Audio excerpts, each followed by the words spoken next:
Il était une fois une jeune fille nommée Ava, dont la beauté était aussi éclatante que rare. Ava avait perdu ses parents dès sa naissance et fut recueillie par son oncle, le pasteur Kofa. Ce dernier était respecté dans la communauté chrétienne pour son engagement dans l'Église.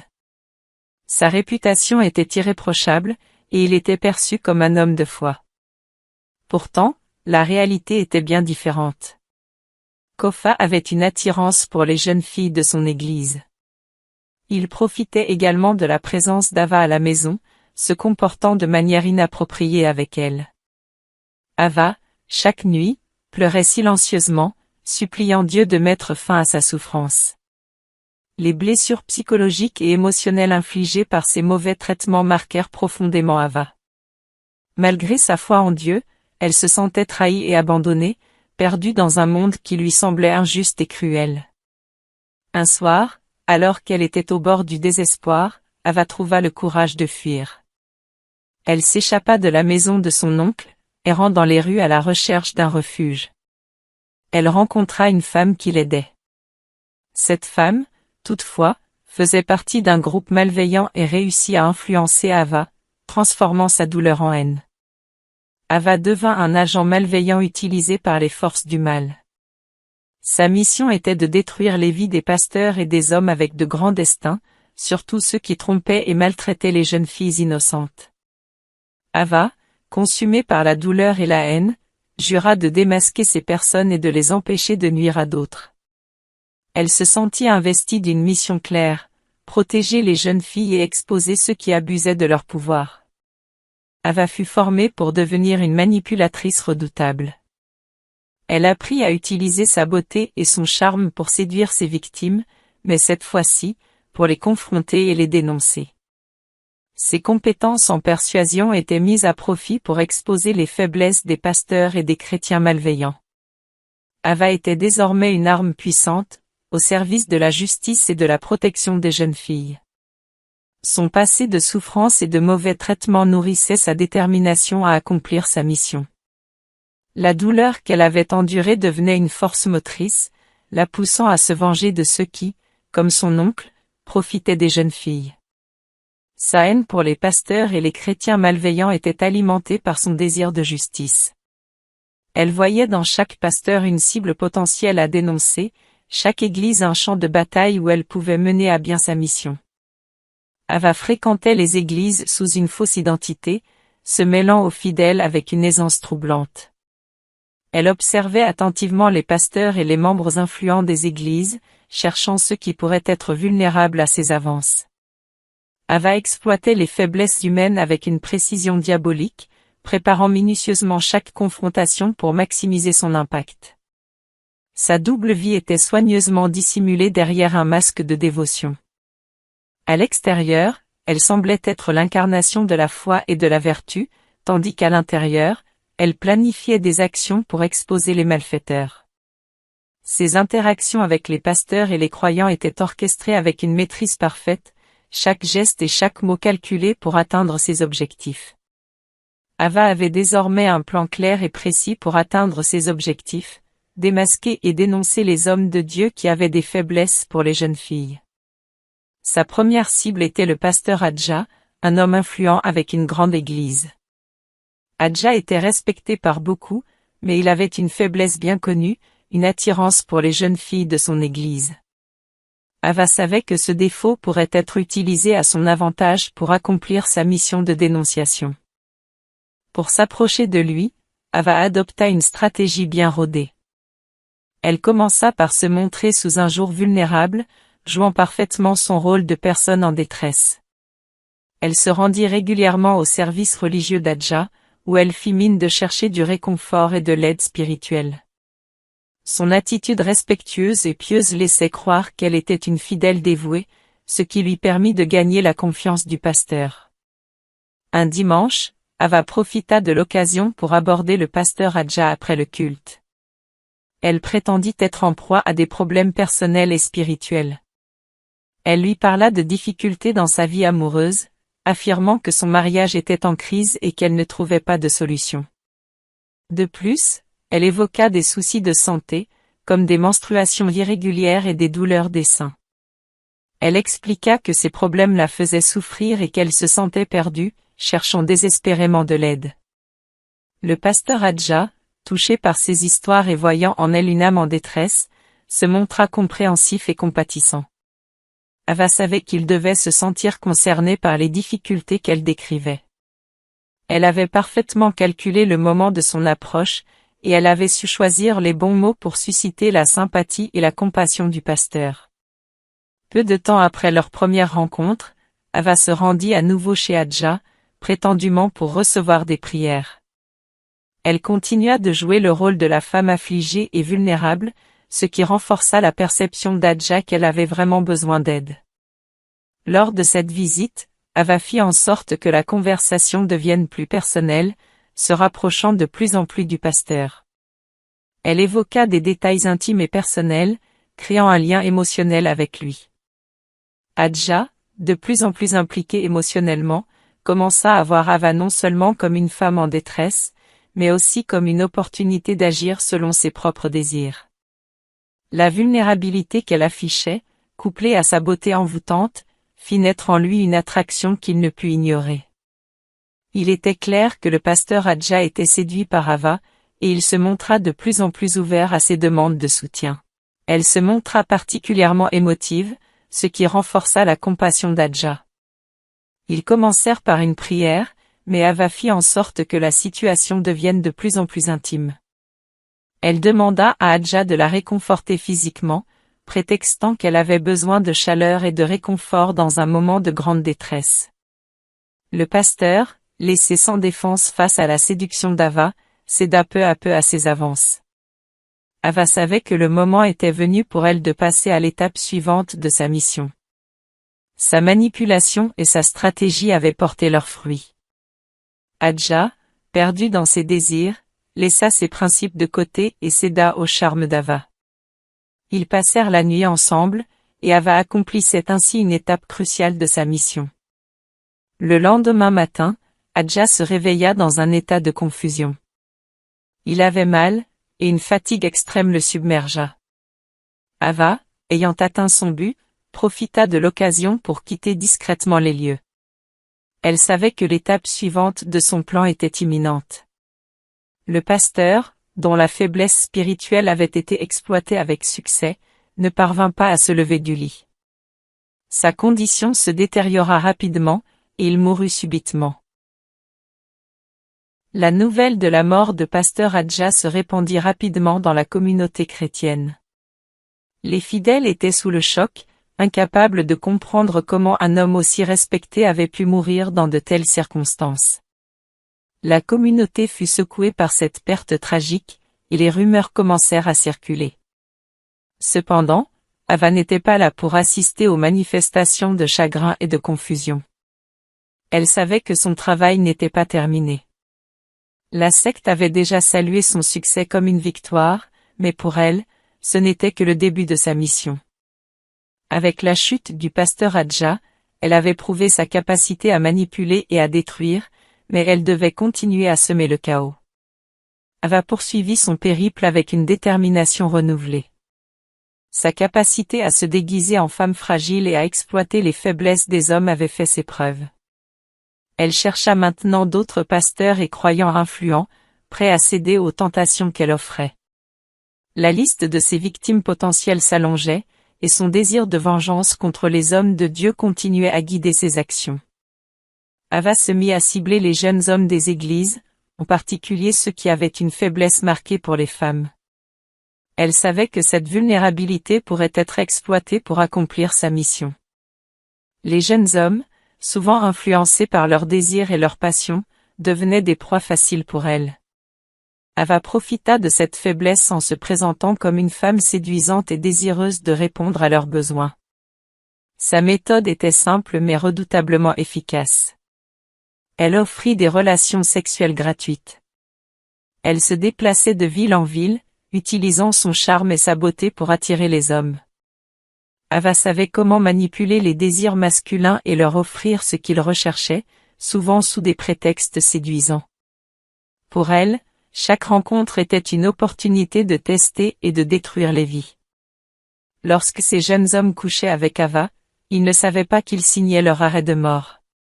Dès qu'ils avaient eu des relations sexuelles avec elle, leur sort était scellé. Soit ils mouraient rapidement, souvent dans des circonstances mystérieuses, soit ils perdaient la raison, sombrant dans une folie dévastatrice. Les conséquences étaient terribles et laissaient les communautés chrétiennes sous le choc et la consternation. Ava continuait de se déplacer de ville en ville, séduisant et couchant avec les hommes avec de grands destins. Chaque nouvelle ville où elle arrivait était marquée par des incidents tragiques. Des hommes mouraient subitement ou devenaient fous. Les communautés locales étaient dévastées, mais Ava ne montrait aucun signe de remords. Elle voyait chaque succès comme une victoire pour elle et pour la secte qu'elle servait.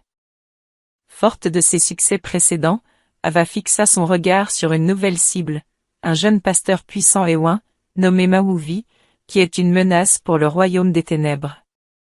Contrairement aux victimes précédentes, Maouvi n'était pas seulement un pasteur ordinaire. Il était réputé pour sa profonde dévotion et sa prédication passionnée sur la sainteté et la vertu. Sa réputation de leader spirituel était établie non seulement par son éloquence mais aussi par son intégrité personnelle. Maouvi prêchait régulièrement sur les dangers de la tentation, insistant sur la nécessité de rester enraciné en Dieu pour résister aux pièges du diable. Dès son arrivée dans la ville, Ava se renseigna sur Maouvi et son ministère. Elle découvrit que le jeune pasteur était aimé et respecté par ses membres, et qu'il dirigeait une église en pleine croissance. Ses sermons, pleins de fervente passion, attiraient de nombreux fidèles, et ses enseignements sur la pureté et la sainteté étaient très appréciés. Ava commença à fréquenter l'église de Maouvi, en espérant trouver une faille dans la défense du pasteur. Chaque dimanche, elle assistait au culte avec une attention particulière. Elle se faisait discrète, écoutant les sermons avec un intérêt fin, et se mêlait aux autres membres de la congrégation. Son objectif était de découvrir des informations qui pourraient lui permettre de trouver un moyen de séduire Maouvi ou de semer le trouble dans son ministère. Malgré ses efforts, Ava trouva que Maouvi était particulièrement difficile à atteindre. Le pasteur était non seulement fort dans sa foi, mais il marchait selon la parole de Dieu et était juste. Ses enseignements sur la tentation et la sainteté avaient manifestement fait leur effet. Les membres de l'Église semblaient bien préparés à reconnaître et à repousser les pièges du diable. Cette situation compliquait le travail d'Ava, mais elle ne se découragea pas. Pour trouver une faille, Ava décida de s'approcher de Maouvi sous un autre prétexte. Elle commença à faire semblant d'être une femme en détresse, cherchant de l'aide spirituelle. Elle se présenta comme une personne ayant des problèmes personnels importants, notamment des difficultés dans sa vie de mariage, des douleurs physiques et des problèmes émotionnels. En utilisant des excuses variées, Ava espérait obtenir une rencontre privée avec le pasteur. Un jour, après le culte, Ava se dirigea vers le bureau de Maouvi, prétendant avoir besoin de conseils et de prières urgentes. Elle expliqua qu'elle était troublée par des problèmes conjugaux, et qu'elle avait besoin d'une aide spirituelle pour surmonter ses difficultés. Le pasteur, fidèle à son rôle de guide spirituel, accepta de prier pour elle et de lui offrir des conseils. Au fil des semaines, Ava continua de jouer son rôle de femme en détresse. Elle réussit à se faire connaître de Maouvi et à gagner sa sympathie. Elle racontait des histoires de souffrance et de problèmes personnels avec une sincérité feinte, espérant que cela amènerait le pasteur à baisser sa garde. Cependant, Maouvi, malgré sa compassion, restait ferme dans sa foi et ses principes. Il ne montrait aucun signe de faiblesse face aux tentatives de séduction d'Ava. Ava, ne se laissant pas abattre, chercha d'autres moyens d'approcher le pasteur. Elle tenta de le séduire indirectement, en créant des situations où ils pourraient être seuls ensemble, mais chaque tentative échoua. Maouvi était bien protégé par ses principes et sa foi, et il avait une forte équipe de soutien autour de lui, y compris des membres fidèles qui surveillaient attentivement les visiteurs de l'église. Frustrée par ses échecs répétés, Ava décida de changer de tactique. Elle chercha à provoquer des situations où elle pourrait tester la résistance du pasteur de manière plus subtile. Elle commença à poser des questions personnelles, à évoquer des sujets émotionnels, et à créer des occasions pour des discussions privées. Ava espérait qu'une telle approche pourrait faire ressortir des failles dans la défense de Maouvi, en essayant de le déstabiliser émotionnellement. Malgré tous ses efforts, Maouvi demeurait inébranlable. Il continuait à prêcher avec ferveur, à encourager ses fidèles à résister aux tentations, et à mener une vie exemplaire. Sa détermination et son engagement envers Dieu étaient évidents, et cela le rendait encore plus difficile à atteindre pour Ava. Chaque tentative échouait, et la frustration d'Ava grandissait. Les semaines passèrent, et Ava commença à envisager des stratégies plus extrêmes pour atteindre son objectif. Elle savait que si elle ne trouvait pas une faille, ses efforts seraient vains. Ava envisagea alors de manipuler les membres de l'Église ou de créer des discordes au sein de la communauté pour affaiblir indirectement Maouvi. Elle planifiait des intrigues pour semer le doute et la confusion parmi les membres, espérant que cela pourrait influencer le pasteur. Sa mission devenait de plus en plus complexe et exigeante. Ava devait non seulement manipuler Maouvi, mais aussi faire face à une communauté chrétienne unie et vigilante. Ses stratégies étaient constamment mises à l'épreuve, et elle devait s'adapter rapidement pour continuer à avancer dans sa mission. Pourtant, malgré les obstacles, Ava était déterminée à réussir. Elle savait que faire tomber un pasteur aussi puissant que Maouvi serait une victoire majeure pour elle et pour la secte qu'elle servait. Elle continuait à chercher des moyens d'atteindre son objectif, en utilisant toutes les ressources à sa disposition pour déstabiliser et détruire. Chaque jour, elle cherchait des occasions d'approcher Maouvi, espérant que quelque chose finirait par briser sa résistance. Sa détermination était alimentée par son désir de vengeance et par l'importance de sa mission. La lutte entre Ava et Maouvi était un affrontement intense de foi et de détermination. Alors qu'Ava continuait à essayer de trouver une faille dans la défense du pasteur, Maouvi restait vigilant, fidèle à ses principes et à sa mission divine. Le conflit entre les deux personnages s'intensifiait, et chaque côté était déterminé à remporter la victoire dans cette bataille spirituelle. Un soir, Ava décida de passer à l'attaque. Après des semaines de tentatives infructueuses pour séduire Maouvi, elle savait qu'il était temps de prendre des mesures plus drastiques. Elle se rendit chez le pasteur Maouvi tard dans la nuit, prétendant qu'elle avait été renvoyée de chez elle et qu'elle n'avait nulle part où aller. Son visage exprimait une détresse profonde, et ses yeux étaient remplis de larmes feintes. Maouvi, malgré sa vigilance habituelle, fut pris de compassion pour elle. « Pasteur, je suis désespérée, sanglota-t-elle à la porte de sa maison. Je n'ai nulle part où aller. S'il vous plaît, aidez-moi. » Maouvi, fidèle à son devoir de pasteur, ne pouvait ignorer une âme en détresse. Il invita Ava à entrer. « Entre, ma fille. Tu ne peux pas rester dehors cette nuit.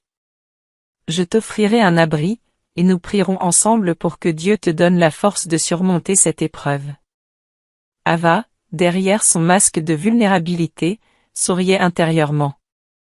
Elle savait que son plan avançait comme prévu. Une fois à l'intérieur, Maouvi lui offrit une place pour dormir dans le salon. Cependant, Ava avait d'autres intentions. Elle attendit patiemment que le pasteur aille se coucher, planifiant son mouvement avec précision. Au milieu de la nuit, alors que tout était calme, Ava se leva discrètement. Elle s'approcha de la chambre de Maouvi et frappa doucement à la porte. « Pasteur Maouvi, » chuchota-t-elle, sa voix tremblant légèrement. « J'ai froid. Pouvez-vous me prêter une couverture supplémentaire ?» Maouvi, encore à moitié endormi, se leva pour lui donner une couverture. Mais Ava, ne s'arrêtant pas là, continua de jouer sur la corde sensible de la compassion du pasteur. « Je me sens tellement seule et effrayée, » murmura-t-elle, les larmes aux yeux. « Pouvez-vous juste me tenir un moment, pour que je me sente en sécurité ?» Maouvi, malgré ses principes, fut touché par la demande d'Ava. Il savait que c'était risqué, mais sa nature bienveillante prit le dessus. « Très bien, » répondit-il doucement. Je vais rester avec toi un moment, jusqu'à ce que tu te sentes mieux. Ava, sentant que son moment était arrivé, se blottit contre Maouvi. Elle savait que la proximité physique pourrait éveiller des sentiments plus profonds chez lui. Elle attendait le moment propice pour agir, prête à exploiter la moindre faille dans la résistance du pasteur. Cependant, au même moment, le fils spirituel de Maouvi, Jean, était en prière chez lui.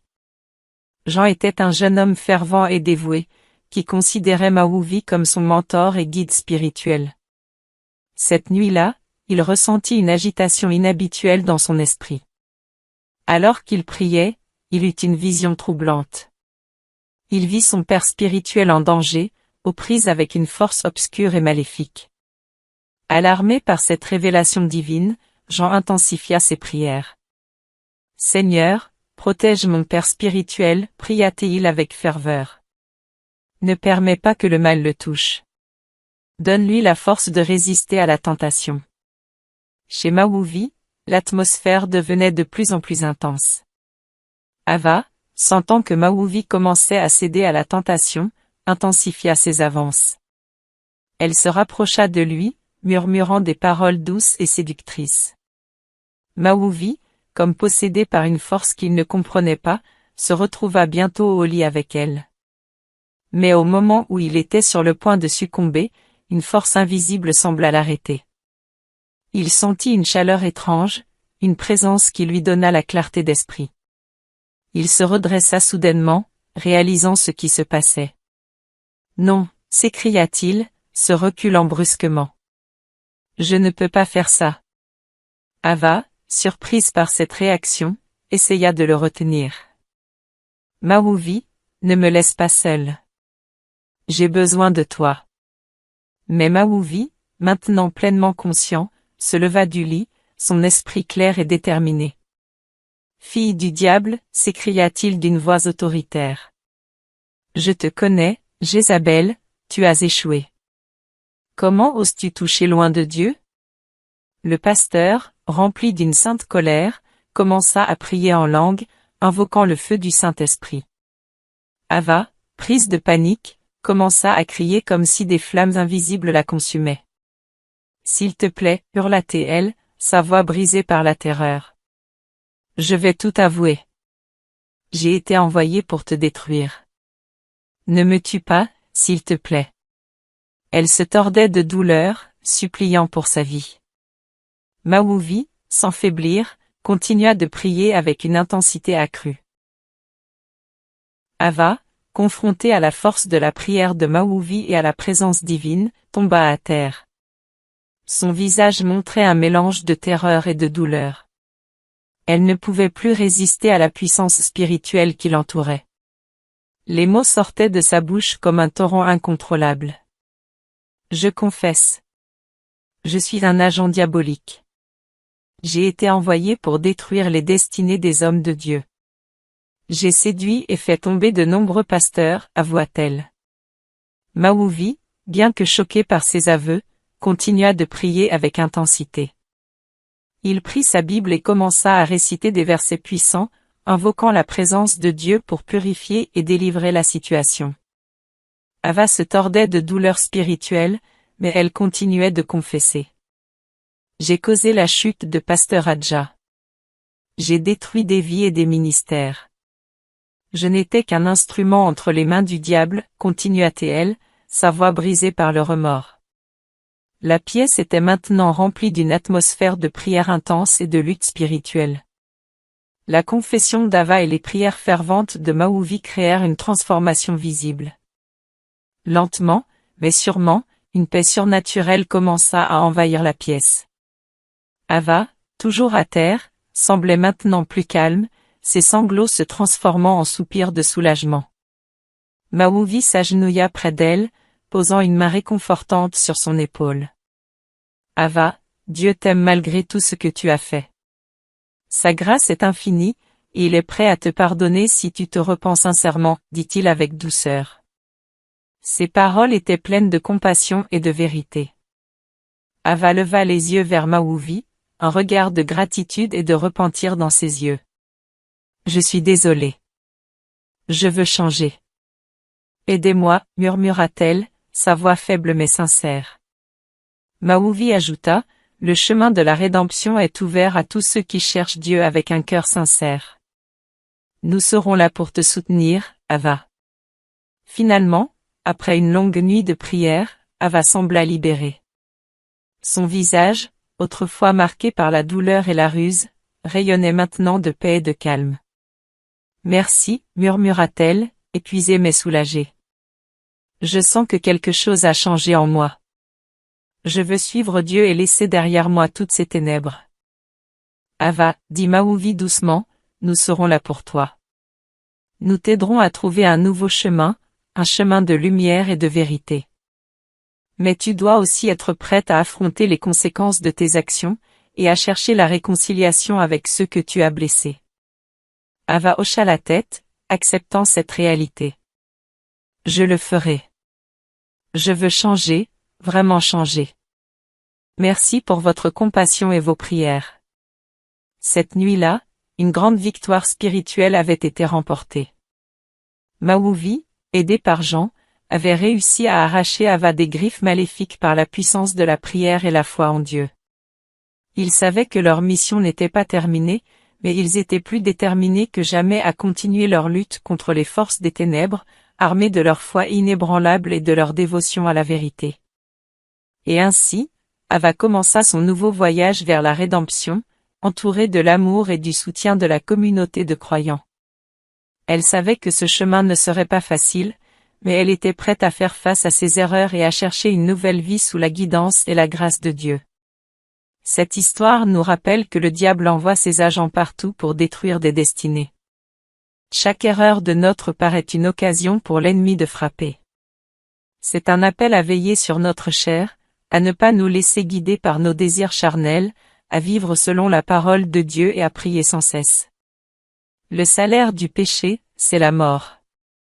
L'ennemi tend d'abord les pièges du péché et quand nous péchons, il trouve une opportunité. Sachons que la fornication et l'infidélité sont interdites par Dieu. Le diable n'a pas changé ses méthodes, c'est toujours soit par la nourriture, soit par la femme qu'il piège ses cibles. Faisons attention et restons fermes dans notre foi. La tentation peut frapper à tout moment, mais avec Dieu à nos côtés, nous pouvons triompher. Merci de regarder cette vidéo. Que Dieu vous garde, vous et votre famille.